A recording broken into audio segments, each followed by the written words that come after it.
नमस्कार दोस्तों, चंद्र आईएएस के इस प्लेटफॉर्म पे आप लोगों को मैं तहे दिल से स्वागत करता हूं। तो आ जाइए, आप जितेंद्र सर के साथ जुड़ जाइए। सभी लोग हिंदी को बहुत आसानी से आप लोग पढ़ पा रहे होंगे। और आइए सभी लोग हम देखते हैं आज हमारा जो बिंदु होगा, जैसे कि आप नेक्स्ट वीडियो में पढ़ चुके थे मित्रों, हर बिंदु टॉपिक वाइज टॉपिक होगा और आप बहुत आसानी से सीख पाओगे हिंदी व्याकरण को मित्रों। तो आइए जो हम आपसी वार्तालाप करने वाले हैं आगे, आज क्या होगा। तो वर्ण विचार तो हम पढ़ ही रहे थे, पर याद रखना आज जो हम वर्ण विचार से संबंधित ही बिंदु पढ़ने जा रहे हैं वो यहाँ हम क्या पढ़ेंगे मित्रों, याद रखना वायु के नाक एवं मुंह से निकलने के आधार पर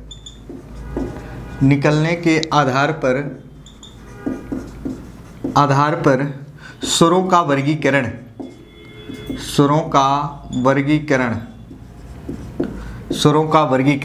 यानी वायु के नाक एवं मुंह से निकलने के आधार पर स्वरों का वर्गीकरण।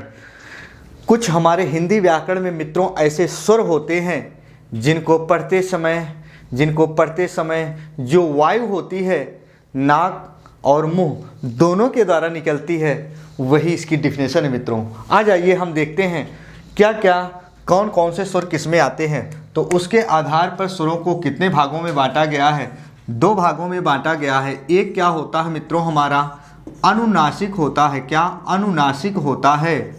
एक अनुनासिक होता है और एक क्या होता है दूसरा, निरनुनासिक होता है। निरनुनासिक होता है। जरा देखो, एक अनुनासिक होता है, क्या होता है, निरुनासिक होता है मित्रों। अब इसको कैसे आप पकड़ोगे? जी हाँ सभी मित्रों, जरा देखो फटाफट, आप जितेंद्र क्लासेस की इस ऑनलाइन कक्षा में सभी लोग उपस्थित हो, जितेंद्र सर के द्वारा हिंदी पढ़ रहे हो मित्रों। तो आइए जरा आज हम देखते हैं क्या चीज़ें। तो सबसे पहले हम देखते हैं 11 हमारे स्वर होंगे। आ ई उ री ए ओ और क्या होता है मित्रों, औ होता है। तो मित्रों ऐसे ही लगातार बने रहो चंद्रा आईएएस के इस प्लेटफॉर्म पर, बहुत सारी चीज़ें आपको मिलती रहेंगी ऐसे ही कंसेप्ट वाइज। तो आ ई उ री ए ओ 11 स्वर होते हैं मित्रों। तो याद रखना अनुनासिक और निरुनासिक का मतलब क्या हुआ। तो अनुनासिक उसे कहा जाता है, कुछ हमारे हिंदी व्याकरण में ऐसे स्वर होंगे जिनको पढ़ते समय याद रखना वायु नाक एवं मुंह दोनों से निकलती है, उसे अनुनासिक कहा जाता है। निरुनासिक का मतलब ये हुआ जिनको पढ़ते समय कुछ हमारे स्वर ऐसे होते हैं जिनको पढ़ते समय वायु सिर्फ मुख से निकले, नाक से ना निकले, उसे निरुनासिक कहा जाता है मित्रों। पर ये चीज़ें क्लियर कैसे होंगी जो सफलता के दरवाजे तक हमें पहुंचा पाए, जो एग्जाम में सदैव प्रश्न आए तो हम कर पाएँ, वही चीज़ें आपको यहाँ जानना आज। आइए हम देखते हैं। तो सबसे पहले हम ये देखते हैं मित्रों, इसमें से 11 स्वरों में से ऐसे कितने स्वर हैं जिनके ऊपर सिरो रेखा के ऊपर मात्रा लगी है। आ जाओ मित्रों, देखते चलो फटाफट, देखते चलो। एक दीर्घ ई हो गया, एक अ हो गया, एक ओ हो गया, एक क्या हो गया, अ हो गया मित्रों। याद रखना इनके सिरो रेखा के ऊपर मात्रा है। तो दीर्घ ई हो गया, अ हो गया, ओ हो गया और क्या हो गया मित्रों, अ हो गया। ये 4 हो गए। अब याद रखना कैसे इसको पकड़ोगे। तो सबसे पहले हम हमारे जो मित्र देख रहे होंगे इस वीडियो को, तो याद रखना सबसे पहले एक चीज़ याद रखना, जो अनुनासिक होता है, अनुनासिक को ही क्या कहा जाता है मित्रों, इसका दूसरा नाम होता है चंद्रबिंदु। चंद्रबिंदु होता है, पर जो इसका सिंबल होता है मित्रों ऐसे होता है, जो याद रखना किसी भी वर्ण के ऊपर हम कह सकते हैं लगाते हैं तो ऐसे चंद्रमा जैसा निशान होता है और उसमें ऐसे बिंदी होती है। इसी का नाम क्या होता है मित्रों, चंद्रबिंदु होता है। और चंद्रबिंदु को ही क्या कहा जाता है, अनुनासिक कहा जाता है। क्या कहा जाता है, अनुनासिक कहा जाता है मित्रों। अच्छा, अब 11 स्वरों में से हम ये डिफाइन कर पाएंगे कि कौन अनुनासिक कौन निरुनासिक। तो याद रखना निरुनासिक अनुनासिक। तो 11 स्वरों में से अब ऐसे कितने स्वर हैं जिनके ऊपर कोई मात्रा नहीं लगी सिरो रेखा के ऊपर, छोटा, बड़ा, छोटी, छोटऊ, बड़ऊ, री, ए, ऐसे हैं, देखो जरा, जिनके ऊपर कोई मात्रा नहीं लगी है।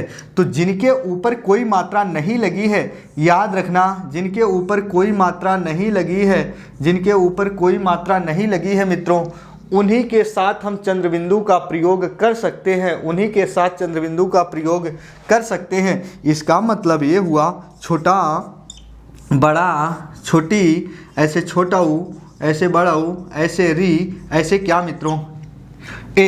तो 2 2 4 2 6 एक साथ हो गए और ये 4 ऐड करोगे तो 11। देखो इनके ऊपर कोई मात्रा नहीं लगी है, तो इनके साथ हम चंद्रबिंदु का प्रयोग कर सकते हैं मित्रों, इनके साथ चंद्रबिंदु का प्रयोग कर सकते हैं। तो जिनके साथ हम चंद्रबिंदु का प्रयोग कर सकते हैं उन्हीं को अनुनासिक कहा जाता है, और जिनके ऊपर ये मात्रा सदैव लगी है इनके साथ चंद्रबिंदु का प्रयोग नहीं कर सकते मेरे प्यारे बच्चों, मेरे मित्रों, तो इसी को निरनुनासिक कहा जाता है। निर का मतलब होता है उपसर्ग के रूप में प्रयोग किया गया के बिना, निर का मतलब होता है के बिना, तो किसके बिना? चंद्रबिंदु के बिना जो प्रयोग किए जाते हैं उसी को क्या कहा जाता है मेरे प्यारे मित्रों, मेरी विश्वी बहनों, उसी को निरनुनासिक कहा जाता है। तो हम सिंपल सी भाषा में पढ़ेंगे, जिसके ऊपर ये शिरोरेखा के ऊपर कोई मात्रा हो तो यहाँ चंद्रबिंदु का प्रयोग नहीं कर सकते। जैसे हम दीर्घ ई लिखे, ऐसे ऐ लिखे, ऐसे ओ लिखे, तो ऐसे औ लिखे, तो क्या अब यहाँ चंद्रबिंदु आप लगा सकते हो? तुरंत गलत हो जाएगा मित्रों, वर्तनी कहीं लिखोगे।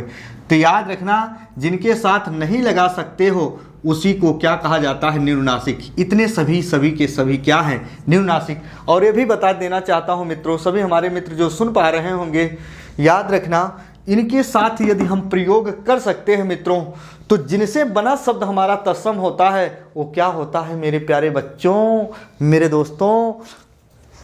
क्या होता है? अनुस्वार होता है। क्या होता है? अनुस्वार होता है। क्या होता है मित्रों? अनुस्वार होता है, जो किसी शिरोरेखा के ऊपर ऐसे सिर्फ बिंदी होता है, इसके साथ हम अनुसार का प्रयोग कर सकते हैं, पर चंदी बिंदु का प्रयोग नहीं कर सकते। बात समझ में आ चुकी होगी। तो आइए एक बार ये हमारे जो मित्र स्क्रीनशॉट लेना चाहते हो ले सकते हैं, फिर हम आपसी वार्तालाप मित्रों कर सके। जी हाँ, आइए देखते हम अब हम क्या पढ़ने वाले, इसी में आगे क्या है दोस्तों, देखते चलो फटाफट। मज़ा आएगा इस बिंदु का, हर एक बिंदु का मज़ा आएगा मित्रों। पहले आप पढ़ो तो अच्छे से, फिर देखो कैसे क्या करना है।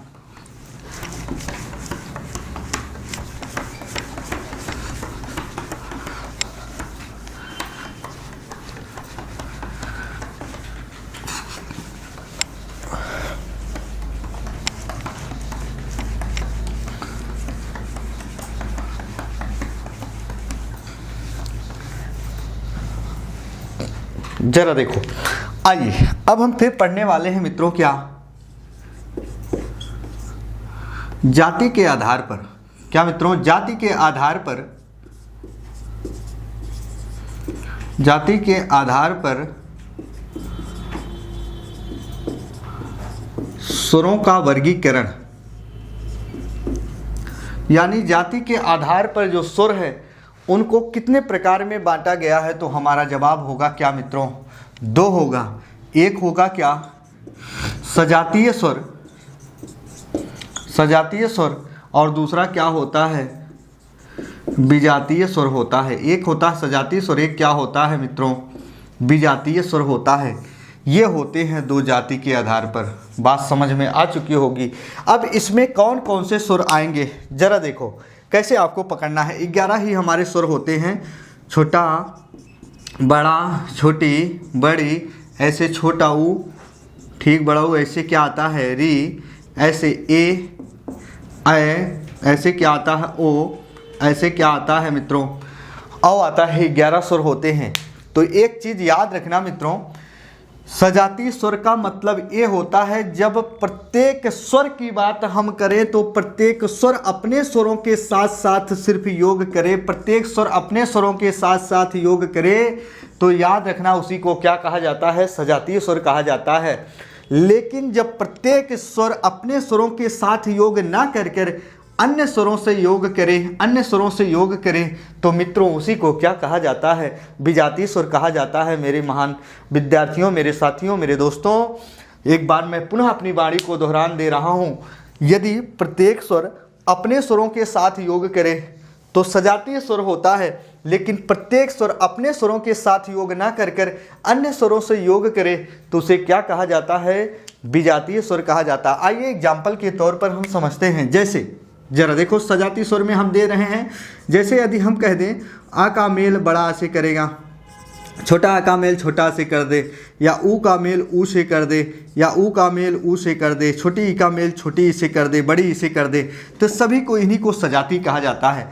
मगर हम विजाती के रूप में दे आ का मेल हम ऊ से करा दें तो विजाती हो गया, आ का मेल ई से करा दें, या हम कहते हैं ए का मेल हम री से करा दें, तो ये सभी के सभी क्या हो गए मेरे प्यारे बच्चों?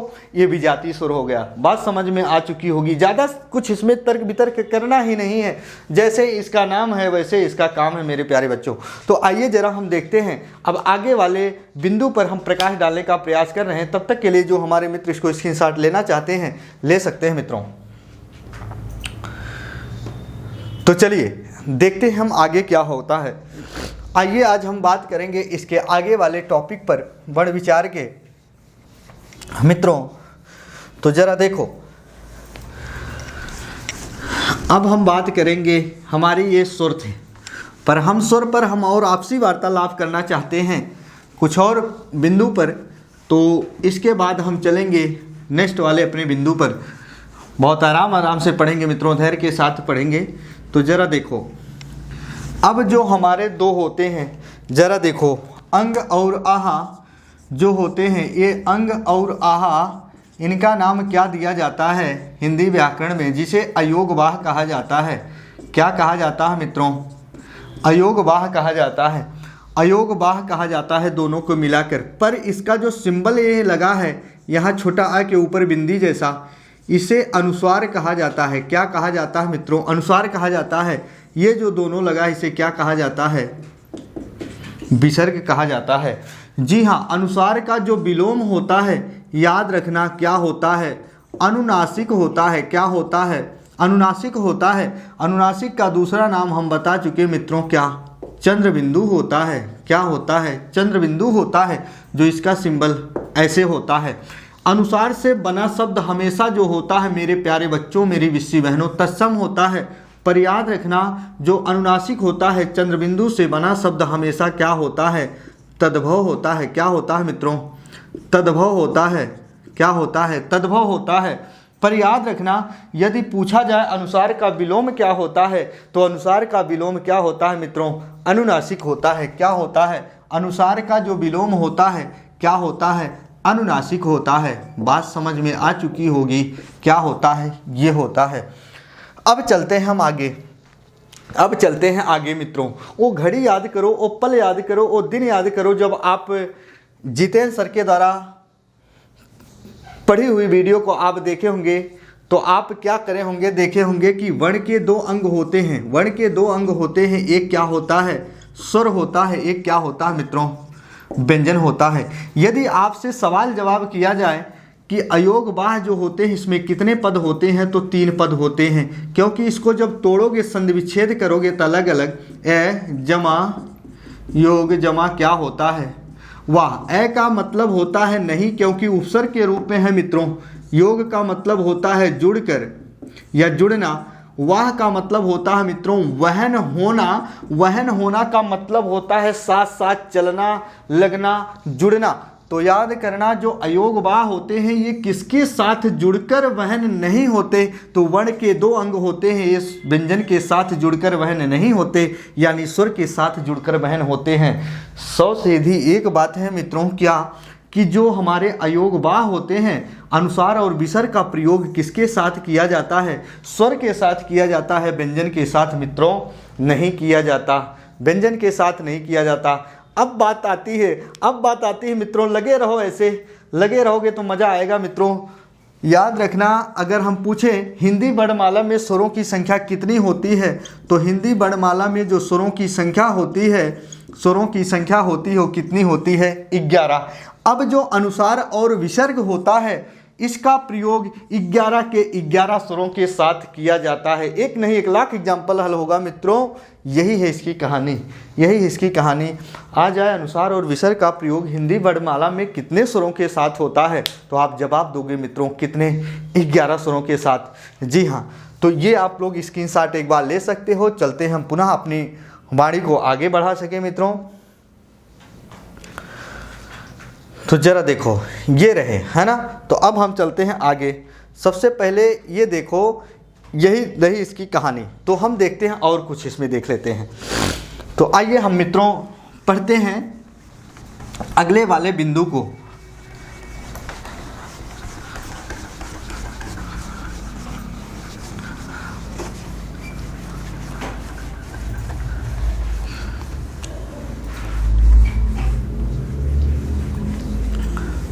तो जरा देखो, हम यहाँ जो पढ़ने चल रहे हैं, अब हमारे क्या हो गए, स्वर पूरे हो गए। स्वर बहुत आराम से पढ़े मित्रों। अब जो बारी आ रही है, जो बिंदु आ रहा है, वर्ण के 2 अंग होते हैं। स्वर को मैंने पढ़ लिया बहुत आराम से। अब जो बिंदु पढ़ने वाले हैं, वर्ण के 2 अंगों में से होगा क्या मित्रों, व्यंजन होगा। क्या होगा, व्यंजन होगा। इस कदर से पढ़ो मित्रों कि जहाँ बैठो जिस एग्जाम में याद रखना, तहलका मचा दो। जरा देखो व्यंजन क्या है, सबसे पहले याद रखना जो व्यंजन होते हैं इसकी डिफिनेशन याद रखना। अपने मुखाब्ब के द्वारा मैं उच्चारित कर दे रहा हूँ, पर हर चीज़ लिखी और लिखाई नहीं जाती मित्रों। कुछ चीज़ें सुनी सुनाई चीज़ें एग्जाम हॉल में बैठे हमारे मित्र को वही काम दे देता है, यदि हम दूसरे के द्वारा किए गए ध्वनियों को बहुत आराम से सुने हुए होते हैं। तो आइए हम जो बिंदु आज बताने जा रहे हैं, व्यंजन क्या होता है, थोड़ी इसकी डिफिनेशन बयां करते हैं। फिर इसकी महत्वपूर्ण भूमिकाओं पर हम बहुत सारी भूमिका बताने जा रहे हैं। तो सबसे पहले ये देखिएगा कि जो व्यंजन हमारे होते हैं, ये सबसे पहले ये याद रखना है कि बिना स्वर के साथ ये उच्चारित नहीं किए जाने, यानी पढ़े नहीं जा सकते। यानी इनको पढ़ने के लिए क्या होता है, स्वर की आवश्यकता होती है। बात समझ में आ चुकी होगी। याद रखना, व्यंजन को आधा करने के लिए हलंत चिन्ह का प्रयोग किया जाता है। याद रखना, व्यंजन को आधा करने के लिए हलंत चिन्ह का प्रयोग किया जाता है। जबकि पिछली कक्षा में चंद्रा IAS के इस ऑनलाइन शिक्षण संस्थान में जो हमारे मित्र पढ़े होंगे, ऑफलाइन में पढ़े होंगे, जितेंद्र सर के द्वारा हिंदी पढ़े होंगे, उनको सदैव ये पता होगा कि स्वर में हलन चिन्ह का प्रयोग नहीं किया जाता। जी हाँ, आप समझ गए होंगे। तो जरा याद करना, व्यंजन के साथ हलन चिन्ह का प्रयोग किया जाता है। जी हाँ, यहाँ तक की बात समझ में आ चुकी होगी। अब हम बात करेंगे कि व्यंजन कौन कौन से व्यंजन मिलकर किस व्यंजन का निर्माण करते हैं, या व्यंजन कौन कौन से होते हैं, कितने प्रकार के व्यंजन होते हैं। आइए मित्रों, आज वही हम आपसी वार्तालाप करने वाले हैं। तो सबसे पहले मित्रों याद करना, हम चल रहे हैं व्यंजन पर। तो याद रखना, जो व्यंजन हम पढ़ने चल रहे हैं, सबसे पहले ये आपको याद रखना है कि ये जो होते हैं, ये कौन, ये व्यंजन, ये स्वर की सहायता से बोले जाते हैं।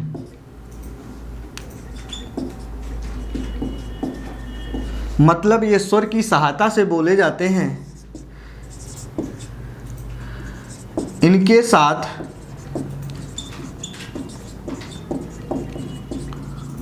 हलंत चिन्ह का प्रयोग किया जा सकता है। तो आइए मित्रों देखते हैं इस व्यंजन के बारे में। यहाँ तक की बातें आपके समझ में आ चुकी होंगी। तो सबसे पहले हम देखते हैं किस व्यंजन के बारे में हम बात करना चाहते हैं। मित्रों याद करना, हमारे हिंदी व्याकरण में जो व्यंजन होते हैं, कुछ नाम ऐसे आता है स्पर्शी या वर्गीय व्यंजन का। स्पर्शी या वर्गीय व्यंजन का नाम आता है, और इनकी जो संख्या होती है टोटल, आप जानते हो कितनी होती है, 25 होती है। इनकी संख्या कितनी होती है, 25 होती है। और इन 25 व्यंजनों को, जो वर्गीय व्यंजन होते हैं, स्पर्शी व्यंजन होते हैं, 25 होती है। इनको कुल कितने वर्गों में बांटा गया है, 5 वर्गों में बांटा गया है। सबसे पहले हम बात करेंगे मित्रों कि इसका नाम स्पर्शी या वर्गीय क्यों पड़ा। जैसे हम हमारे कोई मित्र जब कहीं मिलते हैं, या नए कोई मित्र मिलते हैं, तो याद रखना सबसे पहले हम परिचय में क्या पूछते हैं कि मित्र आपका नाम क्या है, आपका घर कहाँ है, आप यहाँ कैसे आए, क्यों आना हुआ, उसकी सारी भूमिका के बारे में हम पूछ डालते हैं। वही हाल यहाँ है। पहले हम पढ़ेंगे कि स्पर्शी या वर्गीय व्यंजन ये क्या है। तो याद रखना स्पर्शी या वर्गीय जो व्यंजन होते हैं मित्रों, इनकी संख्या कितनी होती है? 25 होती है। कितनी होती है? 25 होती है। पर याद रखना इनको स्पर्शी इसलिए कहा जाता है क्योंकि ये जो 25 के 25 होते हैं, जब हम इनको अपने मुखाव्य के द्वारा उपचारित करते हैं तो याद रखना हमारी जो अलजिह्वा है मुखाव्य के किसी ना किसी अंदरूनी भाग से स्पर्श करती है, तो इसीलिए इसका नाम क्या पड़ गया? स्पर्शी या वर्गीय व्यंजन पड़ गया। मित्रों बात समझ में आ चुकी होगी। तो इनकी संख्या 25 होती है। इनको 5 वर्गों में बांटा गया है। तो याद रखना जैसे हम यहाँ उल्लेखित कर रहे हैं, जरा ये सुनो। क्या हम लिख रहे हैं? क, ख, ग, घ और क्या? अंगा। ऐसे हम लिख रहे हैं च, छ, ज, झ और क्या? इया। ऐसे ट, ठ, ड, ढ, ढ। फिर देखो त, थ, देखो द, ध, फिर क्या? न। ऐसे हम लिखते हैं प, फ, ब, भ, क्या मित्रों? म। ये हमारे हो गए मित्रों स्पर्शी व्यंजनों की संख्या।